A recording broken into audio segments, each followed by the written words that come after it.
वैशाली और मयंक की शादी को 5 साल बीत चुके थे, पर अभी तक उनकी कोई संतान नहीं थी।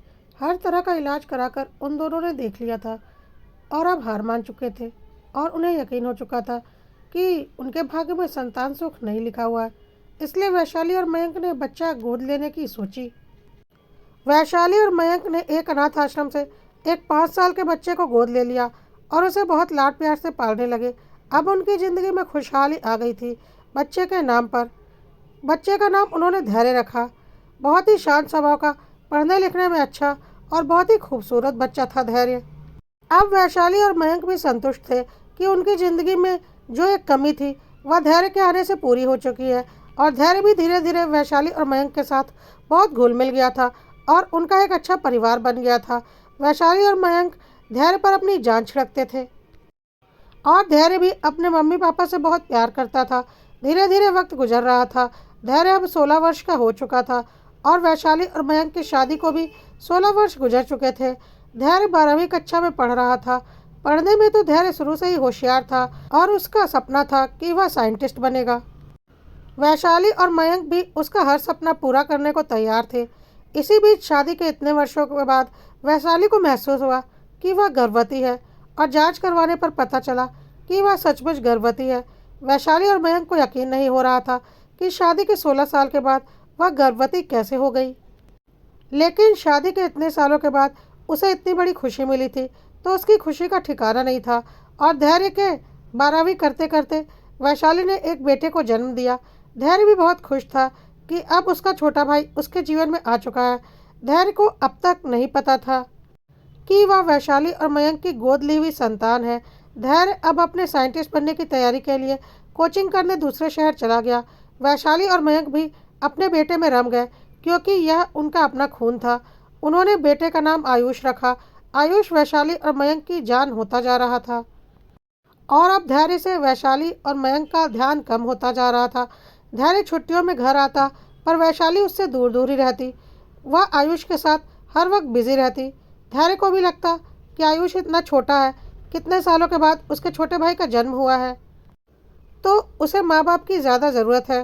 पर वैशाली और मयंक अब धैर्य को इग्नोर करने लगे थे क्योंकि अब उनकी अपनी संतान आ चुकी थी। उन्हें समझ में नहीं आ रहा था कि इतने सालों से धैर्य को उन्होंने अपनी संतान बनाकर ही पाला है और धैर्य के लिए तो वही उसके माता पिता हैं। धैर्य को कभी कभी महसूस होता था कि वैशाली और मयंक उससे दूर होते जा रहे हैं, पर उसे कुछ भी समझ में नहीं आता था। अब तो छुट्टियों में भी वैशाली और मयंक धैर्य को घर आने के लिए नहीं बोलते थे। वह खुद ही अगर घर आ जाता था वहाँ पर भी वह लोग उससे ज़्यादा लगाव नहीं दिखाते थे तो वह छुट्टियाँ खत्म होने से पहले ही चला जाता था। एक दिन बातों बातों में वैशाली और मयंक ने उसे बता दिया था कि वह उनकी संतान नहीं है, बल्कि उसे उन लोगों ने गोद लिया था। तब वह 5 साल की उम्र का था। धैर्य को अब समझ में आने लगा था कि वैशाली और मयंक उससे इतनी दूरियां क्यों बनाने लगे हैं। पर वह क्या कहता। यह सच्चाई थी कि आयुष उनका अपना बेटा था और धैर्य गोद लिया हुआ बेटा, और स्वाभाविक है अपने बेटे से माता पिता को ज़्यादा लगाव होना ही था। खैर, धैर्य का चयन इंजीनियरिंग में हो चुका था और उसने अपने मनपसंद कॉलेज में एडमिशन भी ले लिया था, जहाँ से पढ़ाई करने के बाद उसे पूरा यकीन था कि उसे साइंटिस्ट बनने से कोई भी नहीं रोक सकता। अब धैर्य बहुत ही कम वैशाली और मयंक के पास आता था और वैशाली और मयंक भी बस फॉर्मेलिटी निभा रहे थे माँ बाप होने की। धैर्य की फीस वक्त पर भर देते थे, उसके बाकी के खर्च वक्त पर दे देते थे, उसके अकाउंट में पैसे डाल देते थे। उससे ज़्यादा वह धैर्य से कोई लगाव नहीं दिखाते थे। धैर्य भी अब वैशाली और मयंक से कटा कटा सा रहने लगा था क्योंकि वैशाली और मयंक आयुष में पूरी तरह से रम चुके थे। धैर्य की नौकरी साइंटिस्ट के रूप में लग चुकी थी और उसने अपनी नौकरी ज्वाइन कर ली थी। अब घर में बहुत ही कम आना जाना होता था।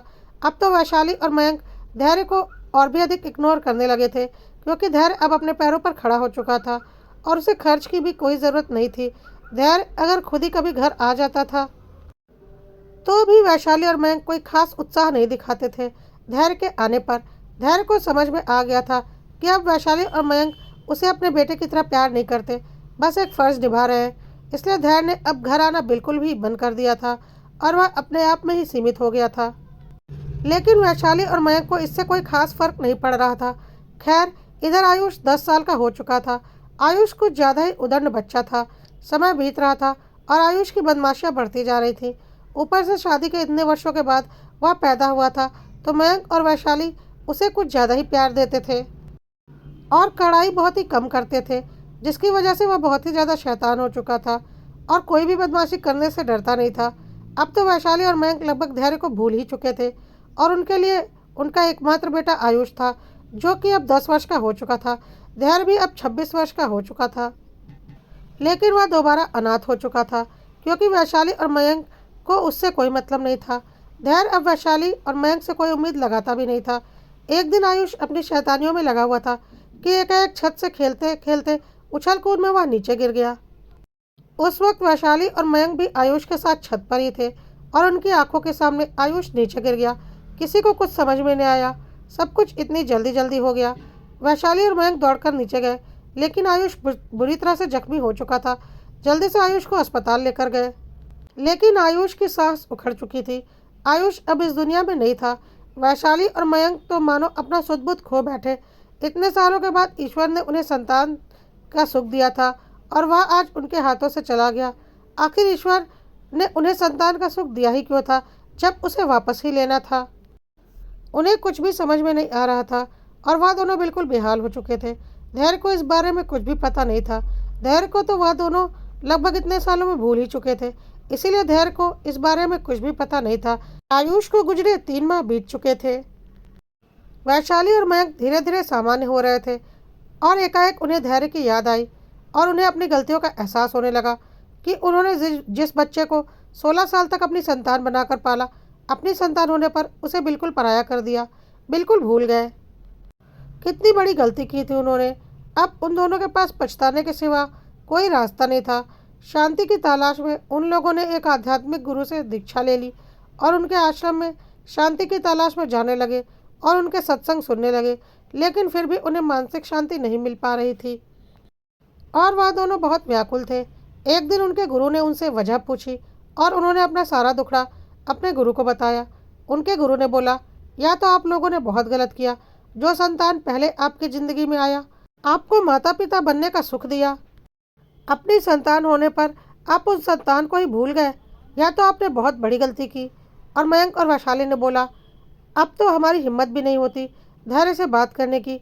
हमने तो उससे काफ़ी वक्त से बात भी नहीं की है। उसे तो आयुष के बारे में कुछ पता भी नहीं है। हमने लगभग सारे रिश्ते धैर्य से ख़त्म कर दिए हैं। वैशाली और मयंक के गुरु ने कहा, आप धैर्य को बुलाएं, अब वही आपकी संतान है। जो गलती हो गई वह हो गई, अब उस गलती को सुधारने का वक्त है। तो वैशाली ने कांपते हाथों से धैर्य का नंबर डायल किया। इतने दिनों के बाद मम्मी का अपने नंबर पर फ़ोन देखकर धैर्य को कुछ समझ में नहीं आया। उसने फ़ोन उठाया। हेलो माँ, आज मेरी याद कैसे आ गई? वैशाली को कुछ समझ में नहीं आ रहा था कि वह धैर्य से क्या बोले, क्योंकि 2-3 साल हो चुके थे। वैशाली और मयंक ने धैर्य से कोई बात नहीं की थी, लगभग धैर्य को अपनी ज़िंदगी से निकाल फेंका था। वैशाली ने रोते रोते आयुष के बारे में धैर्य को बताया। सुनकर धैर्य अंदर तक काँप गया और बोला, आप क्या कह रहे हो माँ? हमारा आयुष अब नहीं रहा और आप मुझे अब बता रही हैं? हे भगवान, यह क्या हो गया? मैं अभी आता हूँ, मैं तुरंत आता हूँ, कहकर धैर्य ने फ़ोन रख दिया। अगले दिन धैर्य वैशाली और मयंक के पास आ चुका था, साथ में एक लड़की भी थी। धैर्य को देखते ही वैशाली और मयंक ने उसे गले से लगा लिया और बोलने लगी, धैर्य, यह सब कुछ क्या हो गया? हमारा आयुष हमसे हमारी आंखों के सामने छिन गया और हम कुछ भी नहीं कर पाए। धैर्य भी माँ बाप के गले लगकर बहुत रोया और बहुत ही अफसोस किया कि आयुष के साथ ऐसा कैसे हो गया, और आप लोगों ने मुझे बताया भी नहीं। वैशाली और मयंक ने बोला, किस मुँह से तुझे बताते? हमने कितना गलत किया था तुम्हारे साथ, शायद भगवान ने हमें इसकी ही सज़ा दी है। धैर्य ने कुछ नहीं बोला। धैर्य के साथ एक लड़की थी। धैर्य ने उसका परिचय कराते हुए मम्मी पापा से कहा, जब आप लोगों ने मुझसे सारे रिश्ते तोड़ दिए थे तो मैं आप लोगों से क्या उम्मीद करता? यह मेरे साथ ही काम करती है और मैंने इससे शादी कर ली है। वैशाली और मयंक ने बोला, ठीक ही किया बेटा, जब माँ बाप ही गलती करें तो उसके बच्चे क्या करेंगे? अगले दिन धैर्य को लेकर वैशाली और मयंक अपने गुरु के पास गए। गुरुजी बहुत पहुँचे हुए थे। उन्होंने धैर्य के हाथ और मस्तक की रेखाएं देखी और वह समझ चुके थे। उन्होंने वैशाली और मयंक को अकेले में बताया, तुम्हारी किस्मत पर संतान का योग था ही नहीं, लेकिन धैर्य की किस्मत से तुम लोगों को संतान की प्राप्ति हुई थी, क्योंकि धैर्य को तुम लोगों ने संतान के रूप में अपनाया था। लेकिन जब तुम लोगों ने उसकी ही कद्र नहीं की और अपनी संतान के आने के बाद उसे बिल्कुल त्याग दिया, तो ईश्वर ने सोचा होगा कि जिसके भाग्य से तुम्हें संतान का सुख मिला है, जब उसी का तुम्हारे लिए कोई मूल्य नहीं, तो तुम्हें संतान देने की क्या आवश्यकता है। तुम लोगों के कुकर्मों की वजह से ही आयुष तुम लोगों से छिन गया, या ईश्वर ने तुम लोगों को तुम लोगों के किए की सजा दी है। वैशाली और मयंक तो पहले से ही ऐसा सोच रहे थे, ऊपर से अब तो गुरुजी ने भी ऐसा ही बोल दिया। वैशाली और मयंक के पास सिवाय आंसुओं के कोई उत्तर नहीं था।